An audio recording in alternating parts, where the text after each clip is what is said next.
एक बार उस हिंदू पंडित ने 3 सवाल बनाए और मुसलमानों को चैलेंज कर दिया कि अगर कोई मेरे इन तीनों सवालों के जवाब दे देता है तो मैं इस्लाम कबूल कर लूंगा।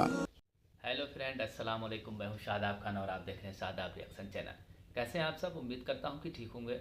तो दोस्तों, आज जो वीडियो लेके आए हैं बहुत ही ज़्यादा खास होने वाली है और बहुत ही नॉलेजफुल होने वाली है और आपको देखने में भी बहुत ही ज़्यादा मजा आएगी। ये वीडियो लास्ट तक देख के ही जाइएगा।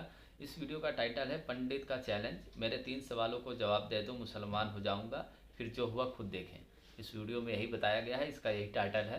तो वीडियो का ओरिजिनल लिंक हमने वीडियो को डिस्क्रिप्शन में डाल दिया है, आप वहाँ से भी जाके देख सकते हैं। तो चलिए बिना देरी किए हुए वीडियो को शुरू करते हैं और देखते हैं, फिर करते हैं बाद में बात। और जो हमारे चैनल पर नए हैं वो चैनल को जरूर सब्सक्राइब करें, वीडियो को लाइक करेंगे, पसंद आए तो, और ज़्यादा से ज़्यादा शेयर करिएगा। तो चलिए वीडियो को शुरू करें।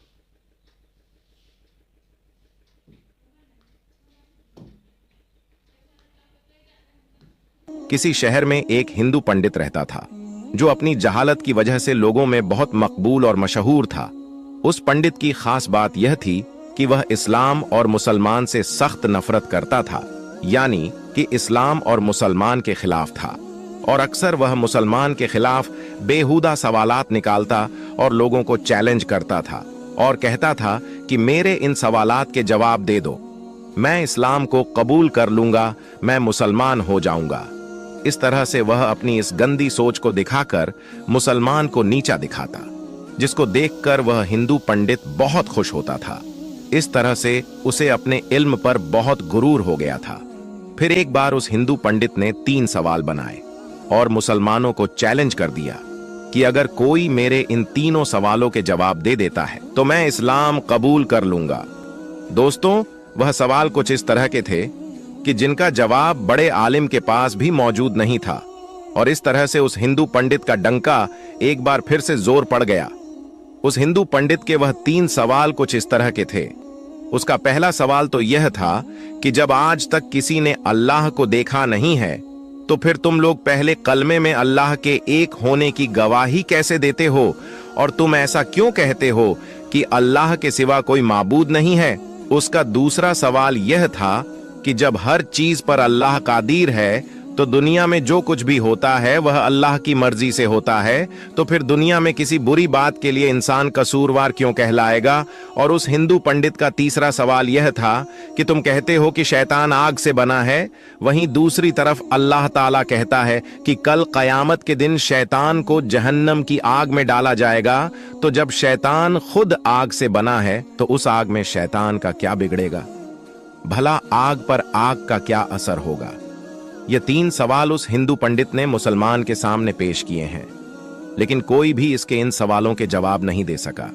इस तरह से करते करते कुछ दिन गुजर गए।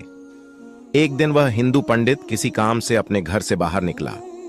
अभी वह कुछ दूर गया ही था कि उसका गुजर एक दरवेश के पास से हुआ, जो कि जमीन पर बैठा हुआ मिट्टी के बड़े बड़े गोले बना रहा था। जैसे ही वह हिंदू पंडित उसके पास से गुजर रहा था तो फकीर ने उसको आवाज दी और अपने पास आने को कहा। वह पंडित उस दरवेश फकीर के पास चला आया। दरवेश ने कहा कि हमने सुना है कि तुम्हारे कुछ सवाल हैं जिनका आज तक कोई भी जवाब नहीं दे पाया। जरा मुझे भी तुम्हारे वह सवालात बताओ, शायद मैं उनका कुछ जवाब दे दूं। तो यह सुनकर वह हिंदू पंडित बड़े तकब्बुर के साथ मुस्कुराया और कहा कि जब मेरे सवालों के जवाब बड़े बड़े आलिम नहीं दे पाए तो तुम फकीर के पास क्या इल्म होगा। यह सुनकर वह बुजुर्ग फकीर भी मुस्कुरा दिया और कहने लगा कि तुम अपने सवालात तो बयान करो। तो अब एक एक करके उस हिंदू पंडित ने अपने सवालात दोहराने शुरू कर दिए। वह हिंदू पंडित कहने लगा, मेरा पहला सवाल तो यह है कि जब आज तक किसी ने अल्लाह को नहीं देखा तो फिर तुम लोग पहले कलमे में अल्लाह के एक होने की गवाही कैसे देते हो। फिर तुम यह भी कहते हो कि अल्लाह के सिवा कोई माबूद नहीं है।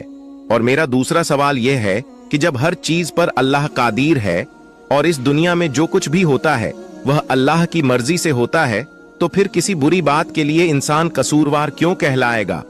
और मेरा तीसरा और आखिरी सवाल यह है कि आप कहते हो कि अल्लाह ने शैतान को आग से बनाया है, वहीं दूसरी ओर अल्लाह कहता है कि कयामत के दिन शैतान को जहन्नम की आग में डाला जाएगा। शैतान खुद आग से बना है, तो उसका उस आग से क्या बिगड़ेगा। आग का आग पर क्या असर होगा? हिंदू पंडित ने कहा कि दरवेश बाबा, मेरे यह 3 सवाल है जिनका जवाब किसी के पास भी मौजूद नहीं है। यह सुनकर वह बुजुर्ग दरवेश काफी देर तक उस हिंदू पंडित को देखते रहा और कुछ सोचते रहे। यह देखकर वह हिंदू पंडित मन ही मन खुश हो रहा था, जिसका अंदाजा उसकी मुस्कुराहट से लग रहा था। फिर एकदम उस बुजुर्ग दरवेश ने अपने हाथ में मौजूद मिट्टी का वह बड़ा सा गोला उस पंडित के सर पर दे मारा।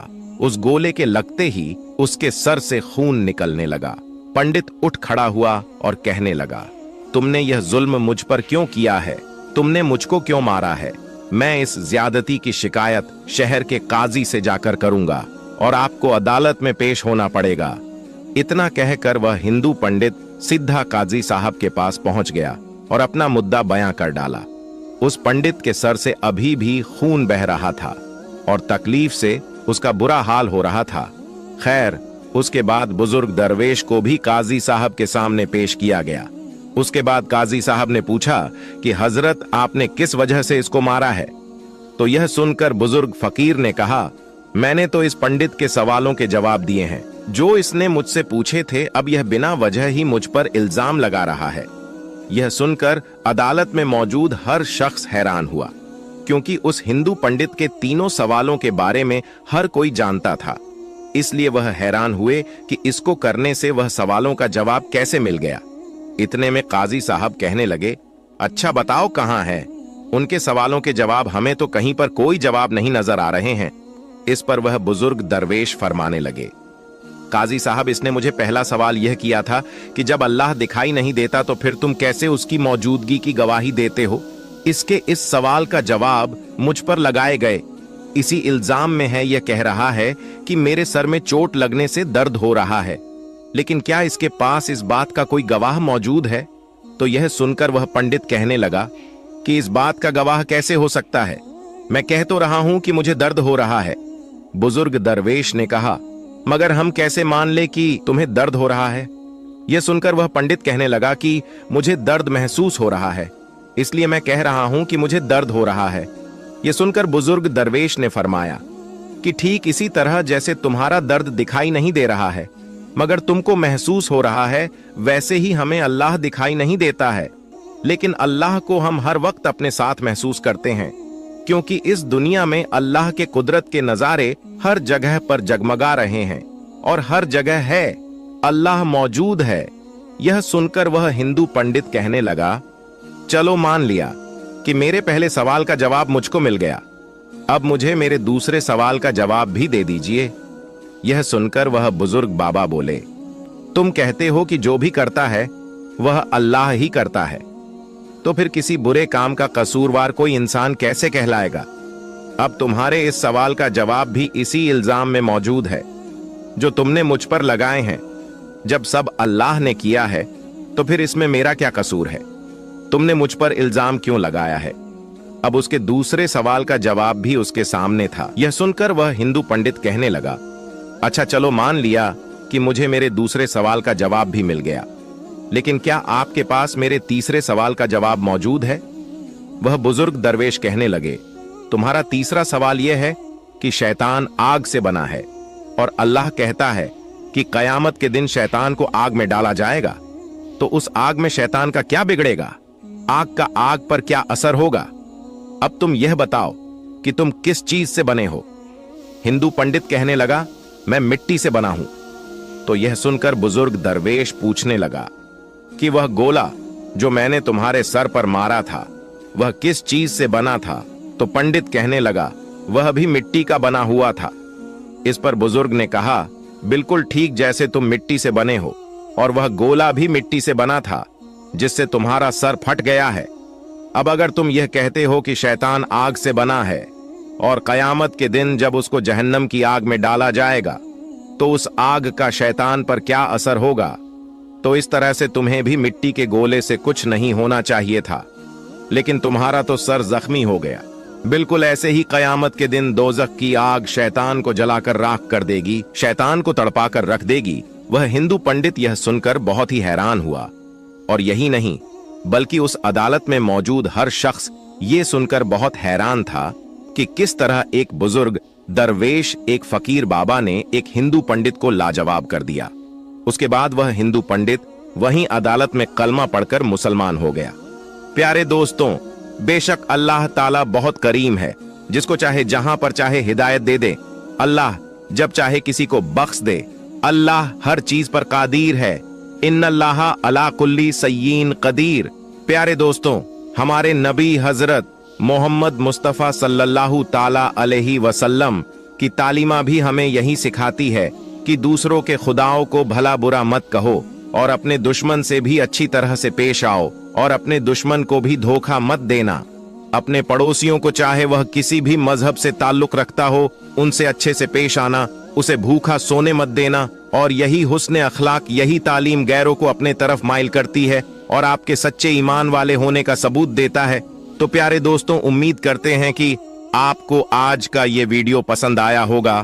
तो इस वीडियो को हर बार की तरह आप शेयर कर दीजिए। हम मिलेंगे आपको अगली वीडियो में, तब तक के लिए अस्सलाम वालेकुम, अल्लाह हाफिज।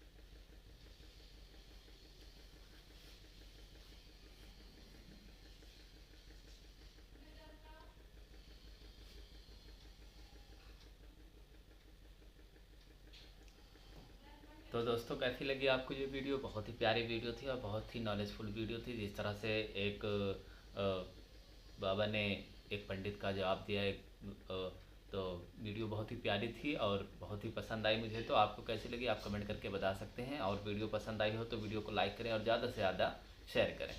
तो जिस तरह की वीडियो आप देखना चाहते हैं हमें कमेंट करके ज़रूर बताएं, और उस तरह की वीडियो हम बनाने की कोशिश करेंगे, आप तक पहुंचाने की कोशिश करेंगे। किसी भी तरह की कोई भी मसला मसाइल की वीडियो हो तो आप हमें कमेंट ज़रूर करिएगा, हम उस पर बनाने की पूरी कोशिश करेंगे। तो चलिए फिर मिलेंगे एक नई वीडियो के साथ, जब तक के लिए अल्लाह हाफ़िज़।